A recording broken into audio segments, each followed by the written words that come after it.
అంటే ఎలా ఉన్నారో కూడా నాకు ఇంటెన్సిటీ సీరియస్నెస్ నాకు తెలియలేదు. అంతా బాగుంటుంది అనుకున్నాను. చూస్తే ఇప్పుడు తనని ప్రస్తుతం హాస్పిటల్లో జాయిన్ చేశారు. బ్రాంకోస్కోపీ పెడతా ఉన్నారు. Very tragic news.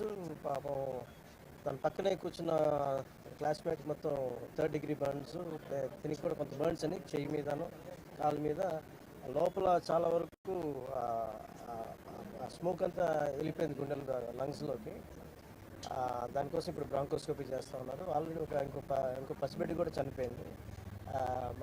చాలా బాధ అనిపించింది. దాదాపు 30 మంది పిల్లలు ఈ సమ్మర్ క్యాంప్ సంబంధించిన దురదృష్టకరమైన సంఘటన. So quiet an unfortunate incident. So ఈ క్రమంలో నాకు ప్రత్యేకించి ఈ సందర్భంగా నాకు ప్రత్యేకించి ఫోన్ చేసి గౌరవ ప్రధానమంత్రి శ్రీ నరేంద్ర మోదీ గారు నాకు ఫోన్ చేసి పరిస్థితి గురించి వాకప్ చేసి ఆయన అక్కడ సింగపూర్ మనకి ఇండియన్ హై కమిషనర్ కూడా తెలియజేసినందుకు మనస్ఫూర్తిగా ప్రధానమంత్రి నరేంద్ర మోదీ గారికి నా హృదయపూర్వక ధన్యవాదాలు తెలుపుకుంటా ఉన్నాను. అలాగే మీటింగ్లో ఉండగానే నారా చంద్రబాబు నాయుడు గారు, గౌరవ ముఖ్యమంత్రి నారా చంద్రబాబు నాయుడు గారికి ఫోన్ చేసి కూడా వాకప్ చేశారు. వారికి కూడా నా కృతజ్ఞతలు తెలియజేస్తాను. అలాగే నారా లోకేష్ గారికి కూడా ప్రత్యేకించి ఫోన్ చేసి అడిగారు. అలాగే హోంమంత్రి అనిత్ గారు కూడా అడిగారు. అలాగే కేటీఆర్ గారికి కూడా నా ప్రత్యేకమైన ధన్యవాదాలు తెలియజేసుకుంటున్నాను. అలాగే ఆంధ్రప్రదేశ్ మాజీ ముఖ్యమంత్రి శ్రీ జగన్మోహన్ రెడ్డి గారికి కూడా నా ధన్యవాదాలు తెలియజేస్తాను. తమిళనాడు మాజీ ముఖ్యమంత్రి శ్రీ ఎడప్పాడి పళనిస్వామి గారికి, కేంద్ర మంత్రులు కిషన్ రెడ్డి గారికి, బండి సంజయ్ గారికి, ఆంధ్రప్రదేశ్ ఉపసభాపతి రఘురామకృష్ణరాజు గారికి, రాష్ట్ర మంత్రులు అచ్చెన్నాయుడు గారు, నాదెండ్ల మనోహర్ గారు, దుర్గేష్ గారు, బీజేపీ ఓబీసీ మోర్చా అధ్యక్షులు doctor K Lakshman garu, BRS working president Shri KTR garu, అలాగే మిగతా ఎంపీలు, ఎమ్మెల్సీలు హరీష్ రావు గారికి, అలాగే ఆంధ్రప్రదేశ్ గవర్నర్ జస్టిస్ అబ్దుల్ నజీర్ గారికి, తెలంగాణ రాష్ట్ర ముఖ్యమంత్రి గౌరవ ముఖ్యమంత్రి రేవంత్ రెడ్డి గారికి, పౌర విమానయాన శాఖ మంత్రి శ్రీ రామ్మోహన్ నాయుడు గారు, ప్రతి ఒక్కరికి పేరు పేరున ధన్యవాదాలు. అలాగే నా తోటి నటీనటులందరూ కూడా మనస్ఫూర్తిగా ఈ సందర్భంలో నాకు వారి వాళ్ళ సందేశాన్ని నాకు తెలియజేశారు. వాళ్ళ గుడ్ విషెస్ చెప్పారు. మనస్ఫూర్తి వారందరికీ పేరు పేరున నా ధన్యవాదాలు తెలియకున్నాను. అలాగే నా ట్విట్టర్ అకౌంట్ ద్వారా, పార్టీ ట్విట్టర్ అకౌంట్ ద్వారా అందరికీ తెలియజేస్తాను. మీ అందరికి కూడా ప్రతి ఒక్కరు, అలాగే జనసేన నాయకులు, కార్యకర్తలు చాలామంది పూజా కార్యక్రమాలు నిర్వహించి త్వరగా కోలుకోవాలని చేశారు. వారికి కూడా ప్రత్యేకించి ధన్యవాదాలు. బట్ అన్ఫార్చునేట్ ఏంటంటే ఈరోజు నా పెద్ద కొడుకు అకిరా పుట్టినరోజు.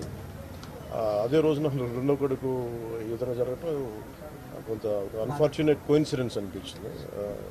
But strange.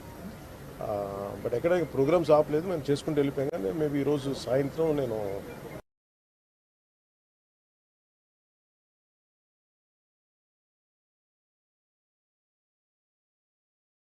మొత్తం తెలుసుకొని చెప్పాను. అక్కడ అవసరమైన సహాయ కావాలంటే మేము చేస్తామని చెప్పాను. సో మనస్ఫూర్తిగా మీ అందరికీ పేరు పేరున, మీడియా మిత్రులందరికీ ప్రతి ఒక్కరికి పేరు పేరున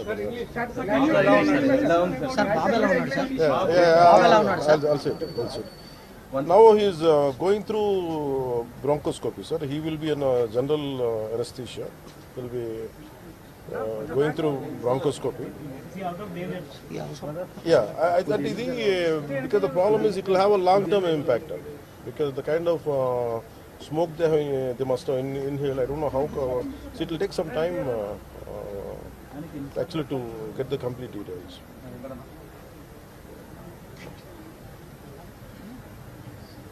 So I'd like to convey to national media my wholehearted gratitude and heartfelt namaskars to Honorable Prime Minister Sri Narendra Modi ji for giving me a call and assuring me that everything is going to be all right. And he gave a great support through Indian High Commission in Singapore in a tragic incident which happened today. My son is being a part of it.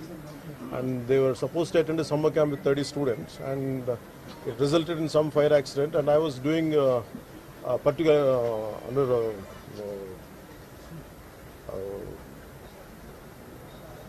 because and particularly vulnerable tribal groups related some road foundation is there, which is called Adavitalli Bata. I've been visiting there. So today morning I got a call from my wife around 8ish or 8:30. This kind of incident happened. Suddenly I got a call from the school, and they asked me in a panic call. I said they asked me to come to the school. Some fire accident happened. But when I heard it, actually, I thought it was a very simple, some kind of very simple incident. But then later I realized the magnitude of that. And even when a kid had to lost life in this, and a lot of children are in a hospital right now, and my son is going through right now, and I think under general anesthesia and going through bronchoscopy.